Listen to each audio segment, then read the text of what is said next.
Muy buenos días, amados hermanos, que el Señor les esté bendiciendo en esta hermosa mañana de domingo. Hoy vamos a estar compartiendo el mensaje de la palabra de Dios en la carta del apóstol Pablo a los Efesios, capítulo 4, versículos del 1 al 16. Ya hemos recorrido la mitad de la carta del apóstol Pablo a los Efesios y hoy vamos a comenzar con la segunda mitad. Esta segunda mitad de los capítulos del 4 al 6 tiene un enfoque mucho más práctico, aunque está muy conectado con la primera mitad, como vamos a estar viendo luego. Dice así la palabra del Señor, Efesios 4, versículos del 1 al 16. Yo pues, preso en el Señor, os ruego que andéis como es digno de la vocación con que fuisteis llamados, con toda humildad y mansedumbre, soportándoos con paciencia los unos a los otros en amor, solícitos en guardar la unidad del Espíritu en el vínculo de la paz, un cuerpo y un espíritu, como fuisteis también llamados en una misma esperanza de vuestra vocación, un Señor, una fe, un bautismo, un Dios y Padre de todos, el cual es sobre todos y por todos y en todos. Pero a cada uno de nosotros fue dada la gracia conforme a la medida del don de Cristo, por lo cual dice, subiendo a lo alto, llevó cautiva la cautividad y dio dones a los hombres. Y eso de que subió, ¿qué es? Sino que también había descendido primero a las partes más bajas de la tierra. El que descendió es el mismo que también subió por encima de todos los cielos para llenarlo todo. Y él mismo constituyó a unos apóstoles, a otros profetas, a otros evangelistas, a otros pastores y maestros, a fin de perfeccionar a los santos para la obra del ministerio, para la edificación del cuerpo de Cristo, hasta que todos lleguemos a la unidad de la fe y del conocimiento del Hijo de Dios, a un varón perfecto, a la medida de la estatura de la plenitud de Cristo, para que ya no seamos niños fluctuantes, llevados por doquiera de todo viento de doctrina, por estratagema de hombres que para engañar emplean con astucia las altimañas del error, sino que siguiendo la verdad en amor, crezcamos en todo en aquel que es la cabeza, esto es Cristo, de quien todo el cuerpo bien concertado y unido entre sí por todas las coyunturas que se ayudan mutuamente, según la actividad propia de cada miembro, recibe su crecimiento para ir edificándose en amor.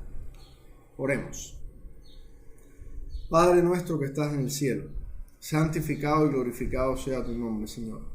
Ayúdanos en esta mañana a interpretar correctamente tus escrituras, a aplicarlas adecuadamente a nuestras vidas, y te rogamos que nuestra humana incapacidad, limitación y nuestra naturaleza pecaminosa no sea un estorbo para que tu Espíritu Santo nos pueda usar en este tiempo y pueda estar siendo de bendición para todo aquel que escuche este mensaje. Porque te lo pedimos, Padre, en el nombre de Jesucristo, tu Hijo amado. Amén. Y bien, en primer lugar, decíamos que empezábamos en este pasaje la segunda parte de la carta del apóstol Pablo a los Efesios. Y en la primera parte de la carta, los primeros 3 capítulos, el apóstol Pablo, entre otras cosas, estuvo hablando acerca de las bendiciones espirituales que el creyente tiene al estar en Cristo. Pablo ha orado 2 veces por los efesios.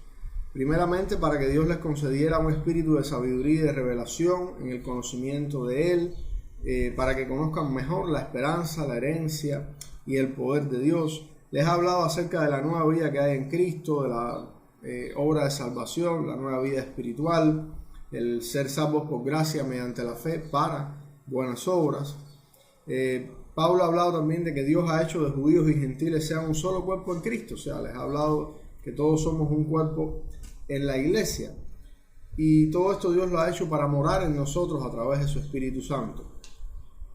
Pablo aclara a los efesios antes de su segunda oración cuál es el ministerio que recibió de Dios, que es el ministerio de proclamar el evangelio a los judíos, a los gentiles, y aclarar a todos, judíos y gentiles, cuál es el misterio de Cristo, o sea, el propio evangelio.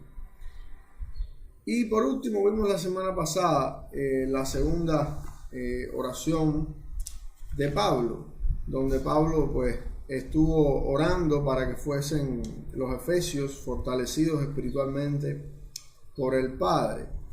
Y para esto los creyentes debemos estar unidos como iglesia, con la mirada en Cristo, llenos del Espíritu y con un conocimiento adecuado de Dios. Solo de esa manera podemos vencer en la lucha espiritual.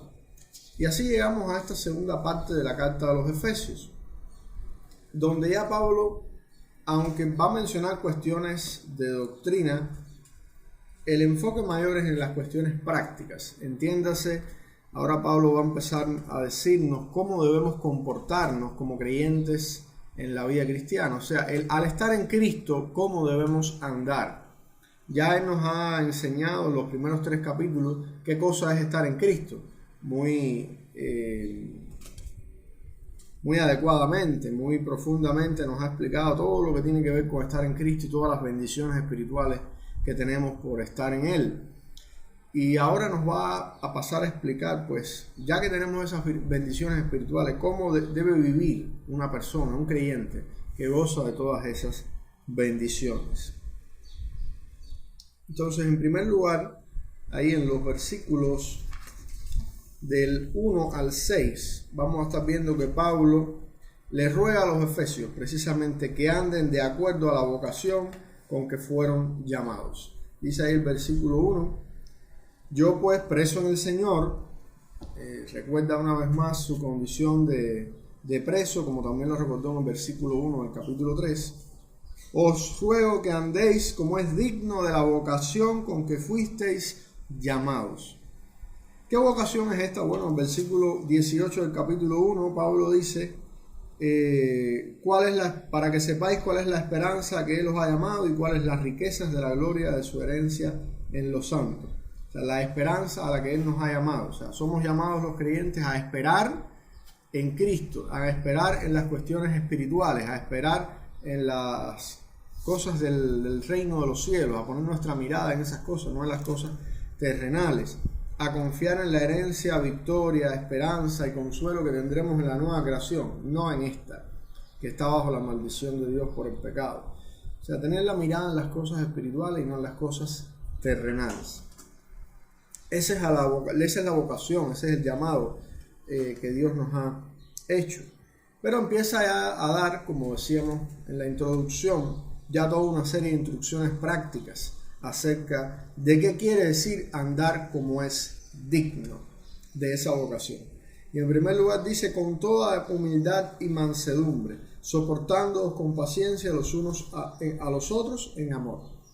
Obviamente no es el único lugar de la Biblia donde se dice que los creyentes tenemos que ser humildes y mansos, ¿verdad? Jesús dijo, aprendan de mí que soy manso, etc. Él nos dio ejemplo de mansedumbre y de humildad. Filipenses 2 dice, se humilló a sí mismo tomando forma de siervo, en fin. En Jesucristo tenemos el mejor ejemplo de humildad y mansedumbre. Siendo Dios se hizo hombre, obediente hasta la cruz, ahí como dice Filipenses 2. En fin, nosotros que somos los creyentes, los seguidores de Cristo, los cristianos, no debemos aspirar a menos. Andar como es digno de esa vocación con que Dios nos ha llamado es, en primer lugar, según lo que Pablo nos dice acá, ser humilde, ser mansos. Pero fíjense que ahí la exhortación de Pablo, el ruego de Pablo de humildad y mansedumbre, no se refiere específicamente a nuestro trato con los inconversos. Por supuesto que con los inconversos tenemos que comportarnos como es digno de nuestra vocación, con humildad y mansedumbre. Pero en el contexto aquí lo que Pablo nos está diciendo, fíjense que se refiere a los propios creyentes. Anden como es digno de la vocación con que fuisteis llamados, con toda humildad y mansedumbre, soportándoos con paciencia los unos a los otros en amor. O sea, si Pablo está hablando de creyentes, le está diciendo que anden conforme a la vocación con que Dios los ha llamado, en humildad y mansedumbre. Y después dice, soportándoos con paciencia, o sea, en el trato entre nosotros. Nosotros somos todos creyentes, hijos de Dios, etc., pero no somos perfectos. Todavía tenemos una naturaleza pecaminosa con la que tenemos que lidiar y convivir hasta que estemos con Cristo en el reino de los cielos y recibamos todas esas bendiciones espirituales que Él nos ha prometido por completo. O sea, ya las tenemos, ya son nuestras, ya hemos recibido algo, pero la plenitud la recibiremos en el reino de los cielos. Pero hasta que eso no suceda, pues estamos en esta carne que aún se siente atraída, siente tentación hacia el pecado. Entonces, no es por gusto que Pablo dice que debemos soportarnos los unos a los otros, con paciencia y en amor. O sea, la actitud de ser humilde, de ser manso, está directamente relacionada con la manera en que nos relacionamos con los demás. Y vamos a necesitar de poner en práctica en nuestra vida cristiana la humildad y la mansedumbre con nosotros mismos, con los propios creyentes. Nosotros no nos sorprenderíamos si un inconverso nos trata de una manera humillante o de una manera hiriente o ofensiva, porque sabemos que es lo que opera en el que no está en Cristo, como mismo Pablo ya lo ha dicho en la carta a los Efesios, ¿verdad? Lo dice también en la carta a los Romanos. Sabemos qué es lo que está detrás de las personas que no tienen a Cristo, su naturaleza pecaminosa, las costumbres de este mundo, el propio Satanás, ya sea directa o indirectamente. Pero con los propios creyentes, que es a lo que el pasaje le está hablando, es necesario que nosotros pongamos en práctica la humildad y la mansedumbre, y que en ocasiones vamos a tener que soportar. Esa expresión que usa Pablo de soportándoos con paciencia los unos a los otros en amor, quiere decir que va a haber momentos en los que nuestros hermanos nos van a hacer cosas que no nos van a gustar, que nos van a hacer sentir mal. Pero en esos tiempos tenemos que ser humildes y mansos y soportar al hermano con paciencia y con todo amor. Vamos a ver que el amor se repite aquí en este pasaje al principio y al final. Eso quiere decir que desde principio a fin hay que estar en amor para poder relacionarnos adecuadamente los unos con los otros. Y no es el tema central del pasaje describir qué cosa es el amor, pero desde el punto de vista espiritual a lo largo de toda la escritura podemos ver que el amor no es otra cosa que una decisión que tomamos impulsados por el Espíritu Santo de actuar en favor de los demás, ya sean hermanos o no, sin esperar nada a cambio. Entonces, si tenemos otra perspectiva, otro criterio acerca de qué cosa es el amor a la luz de la Biblia, el amor de Dios, el amor que ha sido derramado en nuestros corazones y por el cual es que podemos nosotros actuar de esta manera, con humildad, con mansedumbre, soportando los defectos de los demás y demás, entonces no va a funcionar la cosa. Si creemos que el amor es un sentimiento, es otra cosa, pues vamos a encontrar problemas por el camino. Pero si entendemos que es una decisión que tomamos impulsada por el Espíritu Santo, pues entonces va a funcionar nuestra vida cristiana y vamos a poder cumplir con todo esto que Pablo nos va a estar diciendo en este pasaje, ya que es el Espíritu mismo, como va a decir Pablo ahora enseguida en el versículo 3, el que nos capacita y nos impulsa a todas estas cosas. Dice el versículo 3, solícitos, ahí diligentes, dispuestos, apresurados en guardar la unidad del Espíritu en el vínculo de la paz. Lo que nos une es el Espíritu Santo, ¿verdad? Pablo venía diciendo ahí en el capítulo 2 que somos la iglesia, el templo de Dios, la morada de Dios en el Espíritu. Todos los creyentes, ya sean judíos o gentiles, somos un solo cuerpo en Cristo. Y él ahora aquí está rogando a los efesios en primer lugar que anden como es digno, de acuerdo a la vocación con que fueron llamados. Y está dando algunos tips, algunas pistas acerca de qué cosas andar dignamente, qué cosas andar de acuerdo a esa vocación. Bueno, pues ser humilde, ser manso, soportarnos los unos a los otros con paciencia, en amor, ser celosos, ser activos en guardar la unidad del Espíritu en el vínculo de la paz, ¿verdad? Esa paz que ahora disfrutamos entre nosotros y para con Dios. Ya no somos enemigos de Dios, sino que hemos sido reconciliados con Dios por medio de la obra de Cristo.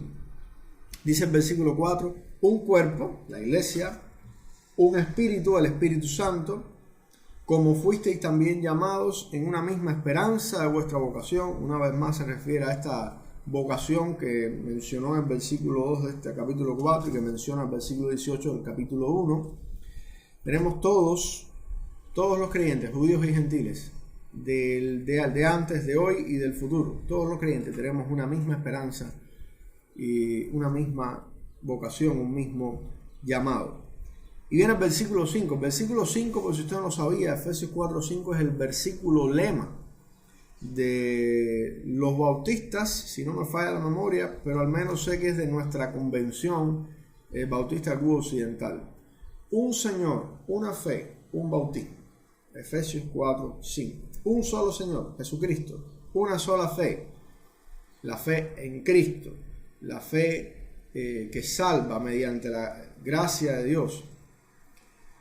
Un bautismo, el bautismo en el nombre del Padre, del Hijo y del Espíritu Santo por inmersión después de haber profesado fe en Cristo. Un Dios y Padre de todos, el cual es sobre todos y por todos y en todos. Entonces Pablo está rogando a los efesios en esta primera parte, en los primeros 6 versículos, que anden de acuerdo a esa vocación con la que Dios les ha llamado. Ya Pablo ha hablado bastante en los 3 primeros capítulos de la carta acerca de esa vocación, acerca de ese llamado que Dios nos ha hecho, acerca de cómo hemos sido salvados, acerca de todas estas cuestiones doctrinales, de cómo Dios nos salvó, lo que Dios nos ha regalado en Cristo y demás. Y ahora nos está rogando, está haciendo un ruego a los efesios y para nosotros hoy también, que andemos como es digno de esa vocación, que nos comportemos, que nuestro actuar se corresponda con esas bendiciones y con esas cosas que ya Dios nos ha dado en Cristo, con humildad, con mansedumbre, soportándonos los unos a los otros con paciencia, en amor, celosos en guardar la unidad del Espíritu en el vínculo de la paz. Y esa unidad del Espíritu, ¿a qué se refiere? Que todos somos un cuerpo en Cristo, la iglesia, y como somos un cuerpo en Cristo, pues estamos unidos por el mismo Espíritu, hemos sido llamados a una misma esperanza, a la esperanza del reino de los cielos, de la nueva creación. Tenemos un solo Señor, una sola fe, un solo bautismo, un solo Dios y Padre de todos, que está por encima de todo, que es por todos y en todos. Pablo está hablando en estos primeros 6 versículos acerca de qué cosa quiere decir, pues andar como es digno de la vocación con que fuimos llamados. Y pudiéramos resumirlo diciendo lo que es, pues, andar en la unidad que el Espíritu Santo provee para nosotros. Es el Espíritu Santo el que permite que cada uno de nosotros pues pueda actuar de esta manera. Es el que nos capacita para poder actuar de esta manera. Entonces Pablo ha mencionado una serie de cosas que nos unen a través del Espíritu Santo, que nos unen como iglesia, como grupo de creyentes en Cristo, seamos judíos o gentiles, seamos de donde sea. Todos tenemos una misma vocación, una misma esperanza, un mismo cuerpo, porque todos somos un mismo cuerpo en la iglesia, un mismo Señor, una misma fe, un mismo bautismo, un mismo Dios y Padre de todos. Y ahora voy a hacer una pequeña aclaración. Esta exhortación de Pablo, que llama al creyente a andar como es digno de la vocación con que fue llamado, y hace un énfasis en la unidad, en lo que nos une como creyentes, todo lo que tenemos en común, que son todas estas cuestiones espirituales que él ya ha mencionado hasta el versículo 6, no es algo que esté a favor del ecumenismo moderno. La palabra ecumenismo viene de oikoumene, del griego, que significa que sean uno, algo así, y es una palabra porque sale en la escritura y demás, pero que en estos tiempos se ha interpretado, el sentido que se le da al ecumenismo es el tratar de unir todas las denominaciones cristianas, entiéndase iglesia católica, iglesia evangélica o protestante, todas las sectas del cristianismo, mormones, testigos de Jehová, adventistas del séptimo día, etc. Y en ese sentido entendemos que no es eso lo que la escritura quiere decir, porque Pablo está diciendo que claramente todos los creyentes tienen un solo Señor, una sola fe, un solo bautismo, etcétera, etcétera. Pero eso se cumple cuando los creyentes tienen la misma doctrina. Y no estamos hablando de las doctrinas secundarias donde hay quizás un poco de espacio para tener diferencia de opinión porque no son cuestiones claves. Pero las cuestiones claves primordiales de la fe como lo que se conoce en la Reforma Protestante como las 5 solas, solo la Escritura, solo Cristo el Señor, solo por la gracia de Dios, solo mediante la fe y solo para la gloria de Dios. Esas 5 solas, en esos aspectos no hay negociación posible, por decirlo de alguna manera, porque la Escritura es clara. O sea, solo Jesucristo es el Señor, el amo de todo, el juez de la conciencia y de todo ser. La salvación es solo por la gracia de Dios, solo mediante la fe, solo la Biblia es la palabra de Dios y la autoridad, y solo Dios se merece la gloria. Cualquier persona, aunque se diga cristiano y no comparta alguno de estos 5 puntos o tenga interpretaciones, vamos a decir, livianas o liberales, como también se le suele decir, acerca de estos puntos, no entra dentro de esta categoría. Es bueno dejar bien claro eso. Somos un solo cuerpo en Cristo, estamos unidos por el Espíritu Santo y tenemos todas estas cuestiones espirituales, un Señor, una fe, un bautismo, etcétera, etcétera, un solo Dios, pero es porque estamos en la doctrina de Cristo.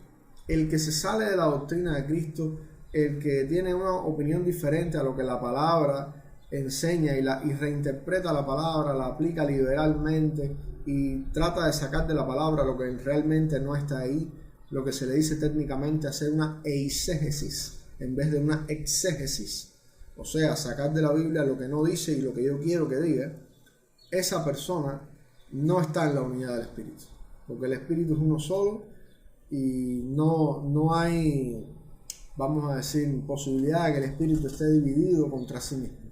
Entonces quería dejar eso bien claro. La unidad del Espíritu, el que todos los creyentes en Cristo tenemos todas estas cosas en común y somos un solo cuerpo y debemos estar unidos, y que a eso nos está exhortando Pablo en esta primera parte del pasaje, no quiere decir que Pablo esté siendo ecuménico en el sentido que hoy en día eso se aplica, porque está bien claro en la Escritura que los apóstoles no estaban de acuerdo con estar unidos con personas que tenían doctrinas diferentes a la doctrina que Cristo enseñó. Recordemos las exhortaciones que le hace Judas a los lectores originales de su carta: me ha sido necesario escribiros exhortando a que contendáis ardientemente por la fe que una vez fue dada a los santos. Entonces estamos unidos en el Espíritu, tenemos todas estas cuestiones espirituales en común, todos los creyentes, pero los verdaderos creyentes, no los falsos creyentes, creyentes liberales y que se toman el permiso de reinterpretar las Escrituras para su propia conveniencia. Con esos creyentes, o con esos falsos creyentes, mejor dicho, no tenemos unidad en el Espíritu. En segundo lugar, ahí en los versículos del 7 al 10, Pablo menciona algo muy interesante. Pero a cada uno de nosotros, es como haciendo un contraste. En primer lugar, Pablo menciona lo que tenemos en común en el Espíritu para fortalecer nuestra unidad como iglesia, como cuerpo de Cristo en el Señor. Pero ahora va a mencionar lo que nos diferencia en el cuerpo, pero que no es una cosa que nos divida ni nos separe, sino que, como vamos a ver en la tercera parte del pasaje, coopera, está puesto por Dios también para que aún sea más fortalecida la unidad del cuerpo. Dice del 7 al 10, a cada uno de nosotros fue dada la gracia conforme a la medida del don de Cristo. Hay otros pasajes en Romanos, en Corintios, que hablan acerca de los dones espirituales. Y está claro que toda la iglesia, todo el cuerpo de Dios, a la luz ahí de 1 Corintios 12, tienen dones espirituales. Es bueno entender la diferencia entre talento y don. Los talentos es aquello que usted tiene desde que nació. Puede ser una habilidad innata, una capacidad física o intelectual que usted tiene. Eso es un talento. Pero los dones espirituales los da el Espíritu Santo cuando usted llega a ser un creyente. Entonces, cada uno de nosotros debemos, pues, descubrir nuestros dones espirituales y ponerlos al servicio del avance del reino de Dios y de su iglesia. Entonces dice aquí Pablo en el versículo 7, el 8, por lo cual dice, y cita el Salmo 68, 18, subiendo a lo alto, llevó cautiva la cautividad y dio dones a los hombres. Y eso de que subió, ¿qué es? Sino que también había descendido primero a las partes más bajas de la tierra. Eso es una pregunta, y el versículo 9 es una pregunta, y Pablo lo responde en el versículo 10. El que descendió es el mismo que también subió por encima de todos los cielos para llenarlo todo. Este versículo 9, con esta cuestión de descendió a las partes más bajas de la tierra, a veces se ha interpretado pensando en el Hades, en el lugar de los muertos, etcétera, etcétera. Pero el énfasis del pasaje en general y de esta parte no está en estas cuestiones, vamos a decir, de que dónde estuvo Cristo el sábado, ¿no? Cuando estuvo muerto en la tumba. Algunos hablan y especulan acerca, o especulan no, o expresan su opinión, su interpretación acerca de dónde estuvo el Espíritu de Cristo cuando su cuerpo estuvo ahí en la tumba, ¿no? Antes de la resurrección. No es ese el punto de este pasaje. Como hemos visto hasta aquí, Pablo está enfatizando en la unidad que tenemos en el Espíritu Santo. Primero dijo hasta el versículo 6 lo que tenemos en común: un Señor, una fe, un bautismo, un Dios y Padre de todos, etcétera, etcétera. Ahora va a decir lo que tenemos diferente, pero que también nos mantiene unidos. ¿Qué cosas son? Los dones espirituales que Cristo nos ha dado por su obra en la cruz. Él cita el Salmo 68 para enfatizar la parte de que dio dones a los hombres. Como que ese Salmo 68, 18, ese versículo específicamente, es un salmo que apunta a Cristo de esta manera y que se cumple en el ministerio de Cristo. Es lo que Pablo está diciendo. Y recordemos, el salmo es poesía. Debemos tener cuidado a la hora de interpretar la poesía bíblica, porque está llena de recursos literarios que buscan transmitir emoción, que buscan hacer énfasis en ideas y demás, pero no es algo para ser interpretado literalmente, palabra por palabra, sino que tenemos que ver todo el mensaje e identificar los recursos literarios usados. Así que Pablo hace la pregunta, eso de que subió a lo alto, ¿no? Quiere decir, o sea, no es, ¿qué es? Sino que también había descendido primero a las partes más bajas de la tierra. Sencillamente se está contrastando lo que el salmista dice de que subió a lo alto, llevó cautivo a la cautividad, con el hecho de que si subió quiere decir que estaba abajo primero. Está haciendo referencia sencilla y llanamente a la encarnación de Cristo. Cristo se encarnó, recordemos Filipenses 2, se humilló a sí mismo, tomó forma de siervo, etcétera, etcétera. Cristo descendió del cielo, se hizo hombre, se humilló a sí mismo, descendió. Y eso de la parte más baja de la tierra, bueno, vamos a pensar en Filipenses 2. Se hizo un hombre, se humilló, vivió humildemente, no vivió como un hombre rico, ni nació en una familia adinerada. Vivió muy sencillamente, siendo hasta cierto punto pobre. Tenía un trabajo que no era una cosa de ostentar, era un trabajo sencillo, no era de altos ingresos, ni mucho menos. Y vivió humildemente, como una persona una persona de pueblo, sin tener mucha prominencia humanamente hablando, secularmente hablando. Entonces, esa expresión de llevó cautiva la cautividad, la ilustración aquí en el Salmo 68, donde el contexto es un cántico de victoria de David sobre sus enemigos, es que los reyes salían a la guerra, ganaban las batallas, entonces recogían los despojos de la guerra y entre esos despojos llevaban cautivos, o sea, esclavos, tomaban del ejército enemigo, de las ciudades ocupadas, lo que sea, llevaban cautivos. Vamos a recordar a Nabucodonosor cuando invadió Jerusalén y demás, se llevó los cautivos, ahí estaba Daniel y sus amigos, etc. En este caso, Pablo cita este pasaje apuntando a Cristo, pero Cristo obró de manera diferente. Es un rey igual que vino a pelear una batalla, pero una batalla contra el pecado y la muerte y Satanás, la cual ganó el pecado, ganó la muerte, pues venció también a Satanás ahí en la cruz del Calvario. Todo eso fue vencido por Cristo. Pero, ¿qué cautivos se llevó Cristo al cielo? Los creyentes. O sea, en este caso Cristo no se está llevando a esclavos o enemigos, no, se está llevando a sus amigos. Ha venido a rescatar a los seres humanos lo que se había perdido. Entonces, ese es el punto del pasaje. No se está refiriendo a algo más allá de esto, porque el énfasis pienso que el énfasis que pone Pablo en citar el Salmo 68 y 18 es que con Cristo, con su encarnación, con su ministerio terrenal, su muerte, resurrección y ascensión, con todo su ministerio terrenal, dio dones a los hombres. La obra de Cristo es la que ha permitido que el Espíritu Santo hoy haya venido y regenera al creyente, lo santifique y le haya dado dones espirituales. Más nada que eso, no vamos a complicar más el pasaje, ya que todo el énfasis de lo que Pablo está hablando es de la unidad en el Espíritu, y ahora ha pasado a hablar acerca de los dones espirituales, que tenemos diferentes dones, no somos iguales en cuanto a los dones que tenemos, pero esos dones diferentes están en función de que estemos en unidad en el Espíritu. No son para dividirnos, sino para unirnos más. Entonces, primeramente, en los versículos 1 al 6, Pablo ha hablado de las cosas espirituales que tenemos en común y que nos unen como un cuerpo en Cristo, en el Espíritu Santo. Un Dios, un bautismo, un Señor, una fe, todas esas cosas las tenemos en común. Ahora en los versículos del 7 al 10 hace mención de lo que tenemos que nos diferencia, que son los dones espirituales, que los tenemos gracias a la obra y todo el ministerio de nuestro Señor Jesucristo. El que descendió es el mismo que también subió, o sea, se está refiriendo a que ese salmo pues apunta a la obra de Cristo, el Salmo 68 y 18, que es el que él cita en el versículo 8. Y el punto de citar esto ahora es meramente hablar acerca de los dones espirituales que tiene el creyente.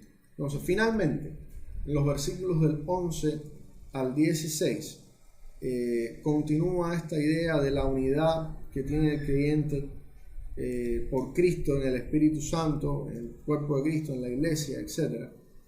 Pero habla ya específicamente de los ministros de la iglesia.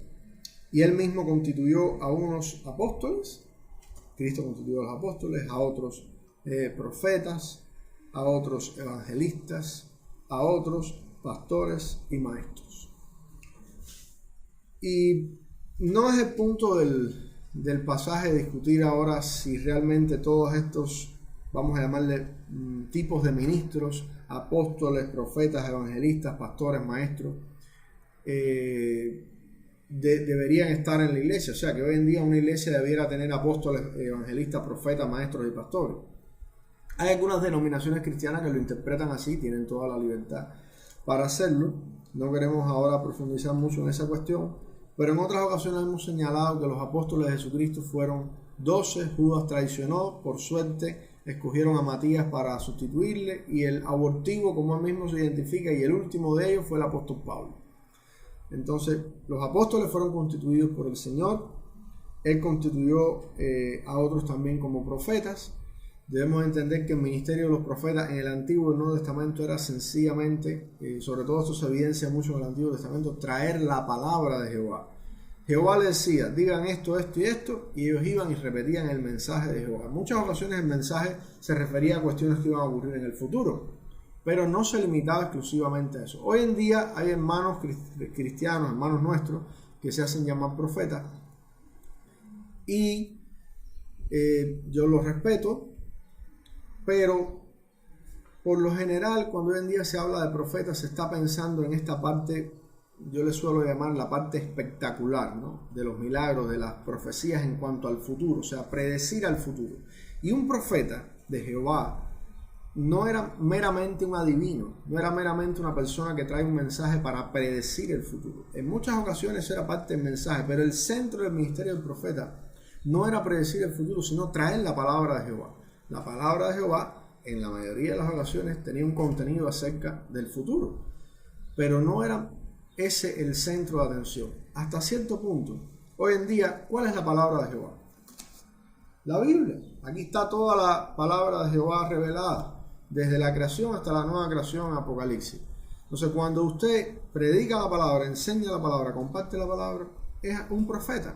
Esos son los profetas de estos tiempos. Usted está profiriendo, está compartiendo palabra de Jehová, la palabra revelada y escrita de Jehová.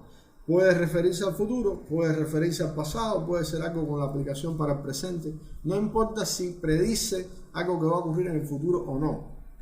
Lo que importa es que sea palabra de Jehová. Ese es el ministerio del profeta. Entonces Cristo constituyó a los apóstoles, a otros constituyó como profeta. Nosotros, cualquiera de los creyentes puede en un momento determinado hacer función de profeta si está compartiendo la palabra de Jehová. Ese es el punto. A otros evangelistas, o sea, personas que se dedican a tiempo completo a la labor del evangelismo. Y quiero hacer otra aclaración aquí. Todos los creyentes, estamos claros, muchos pasajes en la Escritura nos exhortan a que como creyentes tenemos que compartir nuestra fe.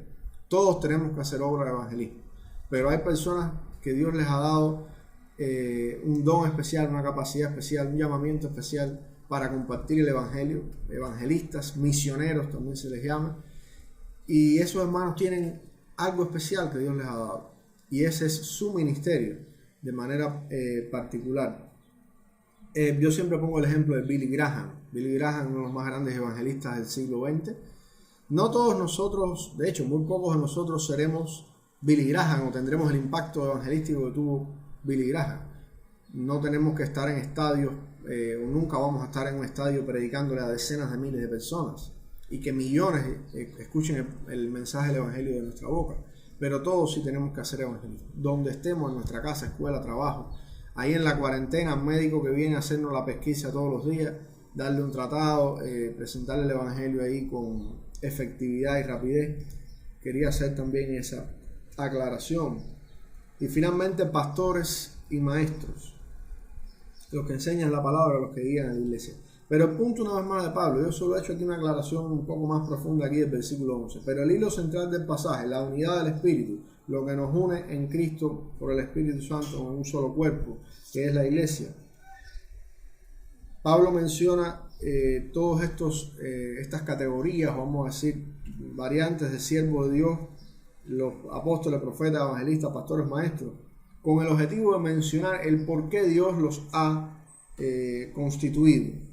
Y dice el versículo 12, a fin de perfeccionar a los santos para la obra del ministerio, para la edificación del cuerpo de Cristo. O sea, el propósito que tuvieron los apóstoles, los profetas,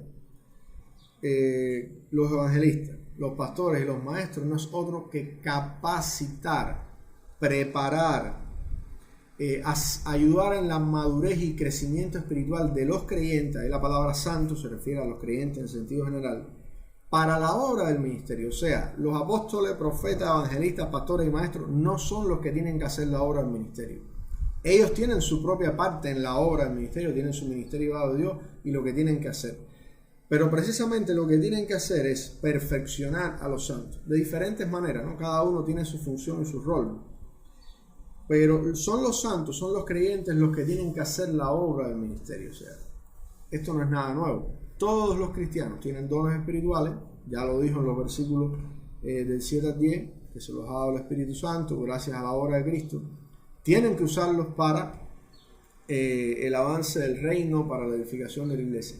Y la función de nosotros los pastores, de los maestros y demás, no es otra que proveer preparación, guiar, ayudar a madurar, ayudar a que crezcan en el conocimiento de la palabra, prepararles, guiarles a que identifiquen sus dones, a que se capaciten en ellos, para que los usen en llevar a cabo un ministerio. Ministerio viene del griego servicio, quiere decir servicio. O sea, ministerio no es otra cosa que servicio, que servir de alguna manera.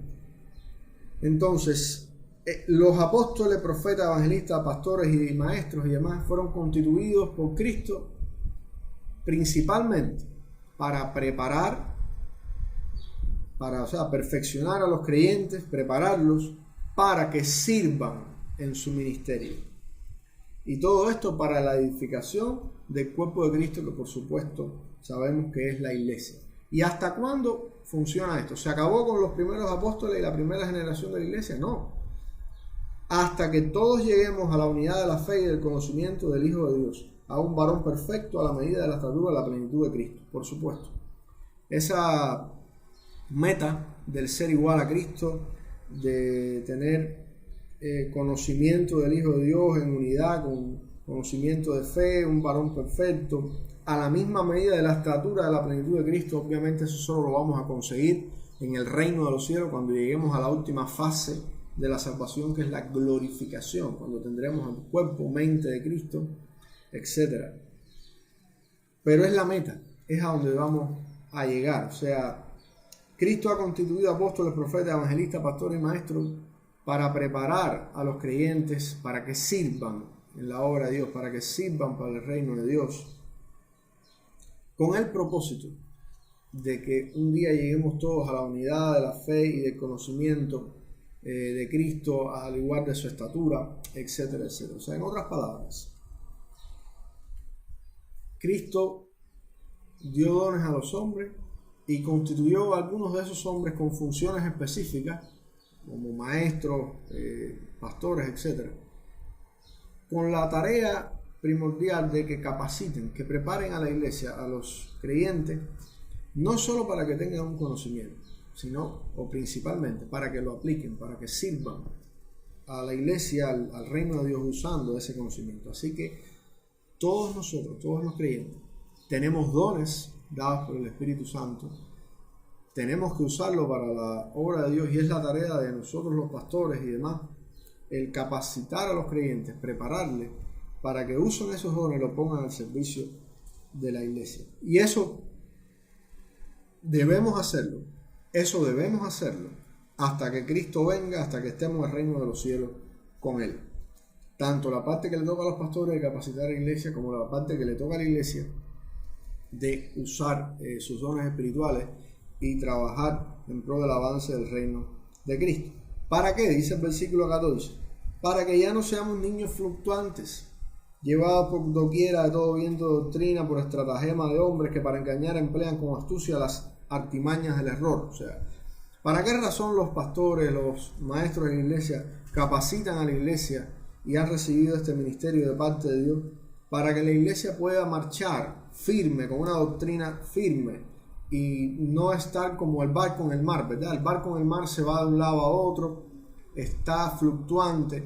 Los niños pequeños que no tienen un conocimiento profundo todavía, creen cualquier cosa, ¿verdad? Uno les dice cualquier cosa y ellos se lo creen y se asustan, cambian de opinión, de idea, son fluctuantes porque son niños, porque no han madurado.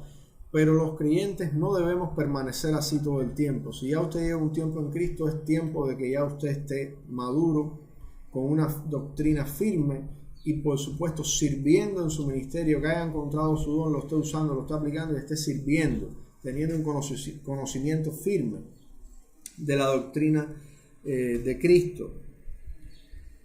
Así que en contraposición a ser un niño fluctuante que no conoce bien la doctrina y demás, Pablo dice en el versículo 15, sino que siguiendo la verdad en amor, repite nuevamente la palabra en amor, o sea, no se puede hacer nada de esto sin amor. El soportarnos los unos a los otros con paciencia tiene que ser en amor. El seguir la verdad tiene que ser también en amor. O sea, cuando debatimos de doctrina con alguna persona que entendemos está equivocado, que tiene una doctrina errada y que está sinceramente equivocado y nuestro deseo genuino y bueno el sacarle del error, el alumbrarle su entendimiento, no podemos hacer eso sin amor. O sea, el corregir a un hermano que está en un error doctrinal y demás no puede ser algo que se haga con imposición, con odio, con aspereza, sin delicadeza. Necesitamos que sea con delicadeza, que sea con amor, con ternura, con el mismo amor que Dios nos trata a nosotros cada vez que nos equivocamos. Así debemos tratar a los hermanos. Así que en contraste con estar con una doctrina suave, sin fundamento, como si fuéramos niños espirituales y pudiendo ser engañados por cualquiera, el objetivo de que los pastores y maestros estén capacitando a la iglesia es que no sean fluctuantes, que no sean débiles en la fe, sino que sigan la verdad en amor, creciendo en todo, o sea, creciendo espiritualmente. Ese es el objetivo de la preparación, de la enseñanza que los pastores dan a la iglesia, que la iglesia crezca espiritualmente y que sirva en la obra de Dios.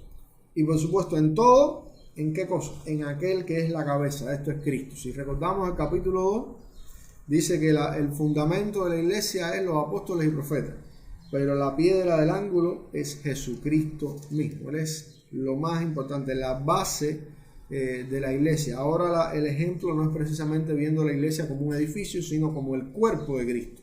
En un cuerpo humano, el órgano más importante es el cerebro. El cerebro es el órgano rector de todo el organismo. Ese sí no se puede trasplantar, operarlo es bastante delicado y peligroso, puede tener repercusiones serias si hay cualquier tipo de equivocación.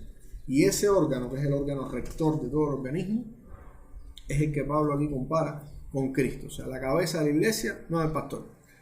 No son los apóstoles ni los profetas, nada de eso. Es Cristo. Entonces el resto del cuerpo, vea un cuerpo humano, todas sus partes y demás, son los miembros de la iglesia, los creyentes. Y cada uno tiene su función y su parte en el cuerpo. Dice el versículo 16, aclarando acerca de Cristo, de quien todo el cuerpo, bien concertado y unido entre sí por todas las coyunturas que se ayudan mutuamente, según la actividad propia de cada miembro, recibe su crecimiento para ir edificándose en amor. Una vez más presente el amor. O sea, el soportarnos los unos a los otros con paciencia requiere del amor. El seguir la verdad hay que hacerlo en amor. O sea, la sana doctrina sin amor no funciona. Tenemos que tener sana doctrina permaneciendo en amor, teniendo como propósito en nuestra mente el edificar, el hacer crecer, el servir, no criticar meramente, no destruir, sino pues sacar a un hermano del error. Y finalmente el edificarse, o sea, este crecimiento mutuo, pues tiene que ser en amor. Por supuesto, Pablo está hablando de lo mismo. Crecer todos juntos como un cuerpo en Cristo no es una tarea fácil, porque somos pecadores, porque tenemos defectos. Vamos a tener que en el proceso soportar las debilidades de los unos y los otros, perdonarnos, etcétera, etcétera. Entonces, hermano, ¿qué nos ha estado compartiendo Pablo en el pasaje de hoy? Pablo ruega a los efesios que anden de acuerdo a la vocación con que fueron llamados. Debemos como creyentes andar de acuerdo a, conforme a, en sintonía con la vocación con que Dios nos ha llamado. ¿Cuál es la vocación? Capítulos 1 al 3 de Efesios.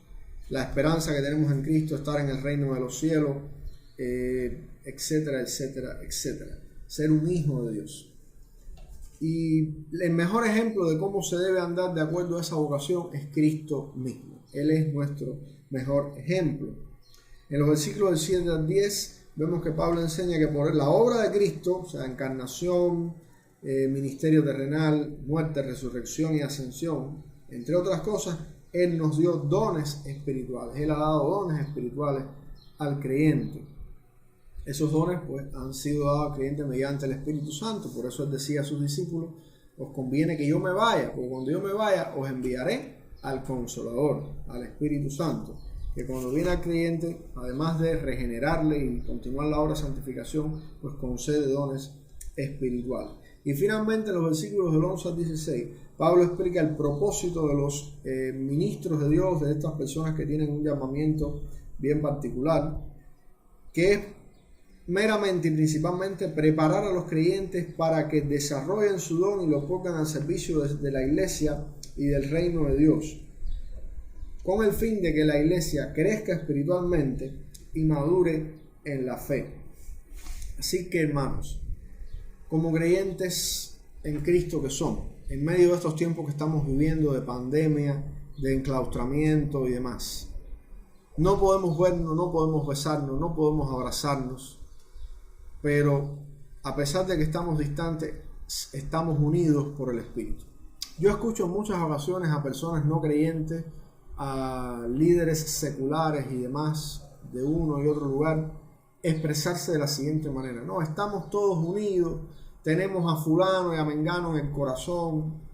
Con el mayor respeto, yo no creo que eso sea algo real u objetivo, pero en el caso de los creyentes sí es muy real y muy objetivo que estamos todos unidos aunque estemos lejos. ¿Por qué razón?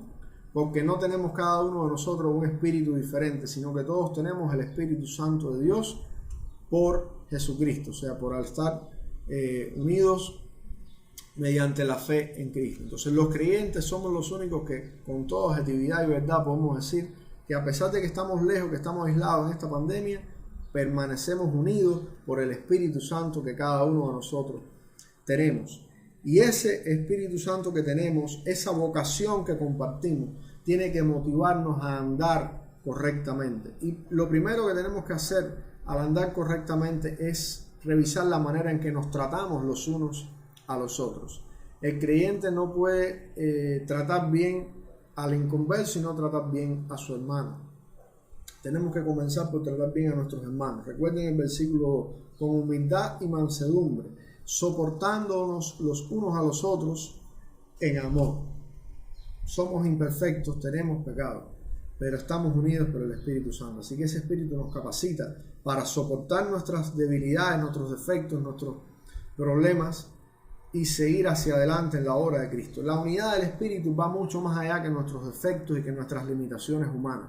La unidad del Espíritu nos permite, por el amor que Dios ha derramado en nuestros corazones mediante el Espíritu Santo, seguir adelante, sobrepasar las diferencias, los pecados, las debilidades de cada uno y unidos en el Espíritu, marchar hacia lo que es importante. ¿Qué es lo que es importante? Pues lo que Pablo desarrolla en el resto del pasaje. Crecer todos juntos espiritualmente, todos juntos, desarrollar nuestro don, ponerlo al servicio del reino de Dios para que más personas conozcan de Cristo y para que todos juntos podamos crecer más espiritualmente. Eso es lo que Pablo nos está transmitiendo en este pasaje. Pablo nos exhorta a permanecer en la unidad del Espíritu. No importa que estemos lejos, no importa que estemos aislados físicamente, tenemos un vínculo real y objetivo mediante el Espíritu Santo de Dios. Y en este tiempo tenemos que seguir edificándonos mutuamente, como hacemos por las redes sociales, mandando mensajes, motivaciones, exhortaciones, meditaciones, etc. Eso nos edifica mutuamente. Esa es una parte, pero la otra es con el don que Dios nos ha dado, además de hacer esto, de servir y ministrar a la iglesia, también alcanzar a otros. Recuerden que nunca podemos separar nuestro ministerio, sea cual sea que Dios nos ha dado, del evangelismo. Nuestro ministerio siempre tiene que tener un doble enfoque: evangelizar y edificar. Con todo damos gloria a Dios y ese es el fin supremo de todo. Pero tenemos que con nuestro ministerio también pues edificar a la iglesia, a nuestros hermanos, y todos juntos nos edificamos los unos a los otros y vamos creciendo hasta ser igual a Cristo, sin dejar de lado también el evangelismo.